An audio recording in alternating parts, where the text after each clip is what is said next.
What's up, everybody? This is MayorHawk, and we're back again with another HawkVlog, and today we're going to talk about the Marvel Cinematic Universe Phase 4. This will happen after Avengers 4 in 2019. So, for those of you who don't know, the Marvel Cinematic Universe, or MCU as I'll call it for the rest of this video, started in 2008 with Iron Man. So yes, nearly a decade of these films dominating theaters and the box office and just giving us incredible, enjoyable moments with funny moments and interesting characters and awesome storylines. Now, all that's going to come to a head with Avengers 4 in May of 2019. So with the entire story so far, it's basically been about Thanos gathering the Infinity Stones and our heroes being pretty much unaware of this going forward, battling villain after villain and epic stories building to this, and it's all been the orchestration of Thanos. So with all this coming to an end in May 2019, what's going to happen afterwards? Now, there's a few things that we know, or at least we think we know on the internet. We like to consider ourselves smart because it makes us feel good. We do know that there are several big contracts coming up after Avengers 4. Now, contracts can be renegotiated, but for the purpose of this video, we're going to pretend like they can't. Now, these big contracts I'm talking about are, of course, Robert Downey Jr. as Tony Stark Iron Man, Chris Evans as Steve Rogers Captain America, and Chris Hemsworth as Thor. So with these guys' contract coming up, we're obviously losing some pretty heavy hitters and mainstays of the Marvel Cinematic Universe. So what's life going to be like without them? Well, we also know that Kevin Feige has said that this may not actually be a Phase 4. It could be the start of something brand new entirely. Now, I don't think he's referencing a reboot. I don't think they're going to throw away 10 years worth of cinematic brilliance. But I think what he's talking about is it's going to be whole new stories with whole new characters. And I think that's exactly what we need. It'll be a giant breath of fresh air, and this is all good things. And also, we also really do know that it's going to start with Spider-Man 2, or whatever they choose to call it, the direct follow-up to Spider-Man Homecoming, and this will take place pretty much immediately after Avengers 4, and I think this is awesome because we're going to see how Peter Parker deals with the fallout of Avengers 4 and the possible loss of his mentor in Tony Stark Iron Man, and just how he's dealing with all that while starting off and kicking off the underarching storyline for the entire MCU going forward, whether it be through continuations of the cutscenes at the end of the credits, or if it's actually through his story. That's all remains to be seen. I don't actually know. So now we're going to get on to the part that you can't Google, which is what I would love to see out of the Phase 4. What I would love to see as a comic book fan, a fan of all these animated TV series as a kid, and a gigantic fan of the MCU as a whole.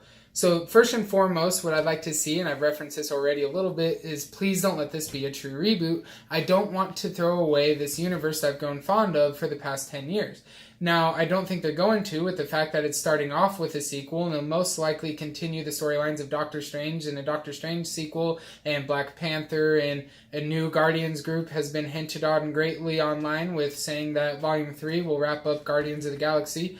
But I think just the fact that if they did reboot this, it'd be giantly detrimental, and so we definitely need this to continue forward because we've become invested in this universe. It's been built up to be something that we know. We know the cities, we know a lot of people in it, we've seen our heroes defend it time and time again. We don't want to throw that away, and I don't think they're going to, but I just wanted to stress that. The second thing that I really hope to see is new characters. I want to see characters like Nova. I think Nova would be a great addition to the cinematic universe, and we've already kind of hinted at him with the Nova Corps being introduced in Guardians of the Galaxy. Now, the Nova I'm referencing is Richard Rider. He is my favorite incarnation of Nova, and I think that he would kind of fill the holes of that Thor would leave in his absence, because Thor kind of gives us an intergalactic being with a lot of knowledge about the universe, and he's a giant powerhouse, and I think Nova can fill all these shoes, because he of course, being part of the Nova Corps, he travels across many universes, and I think that is crucial to that role. He's also a powerhouse, and he can give a lot of that knowledge back to the Earthbound heroes. Also, he introduces a lot of interesting story arcs and a lot of cool, compelling villains, and I think that with how the Marvel Cinematic Universe has handled building up some you kind of consider them B-list heroes before they became big on the big screen with the likes of Doctor Strange and Ant-Man, especially being characters that a lot of people didn't know about or know much of, and turning them around into being big, you hear their names all the time now. They're big-time heroes now because of how well they did in the cinematic universe, and the cinematic universe could do that for Richard Rider Nova. I'd also really like to see She-Hulk, and I feel like there's a natural story progression with there, because she is a cousin of Bruce Banner's in the comic book, and she gained her powers through blood transfusion, so we can have her get hurt in one of the Avengers movies coming up, whether it be Avengers 3 or Avengers 4, and Bruce Banner, being the good guy that he is, jumps in and gives a blood transfusion without a second thought, giving her She-Hulk, making her She-Hulk. And that would also continue his story progression that was really hit on in Avengers Age of Ultron, of the fact that Bruce Banner struggles with being the Hulk. He struggles with the fact that he contains this monster inside of him, and the fact that it would then be spread, I think, would just further that storyline with him in an amazing way on the big screen. So I think those are all really compelling reasons to introduce She-Hulk.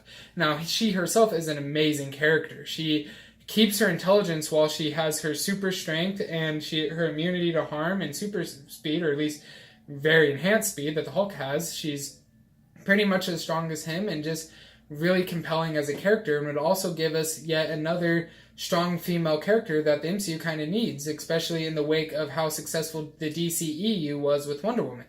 And now we are going to have Captain Marvel introduced to us, and she's bound to be amazing, but I think giving us She-Hulk and having her have her own movies would also be much needed in the MCU. I also would love to see Miles Morales. Now, I don't want anything to happen to Peter Parker. I love him as Spider-Man. He's probably my most favorite Marvel character of all time. But Miles Morales is interesting. He's compelling. His suit is amazing. And I feel like introducing him in would just expand the universe more, and giving Peter Parker the chance to act as a mentor the way he was mentored by Tony Stark in his movie.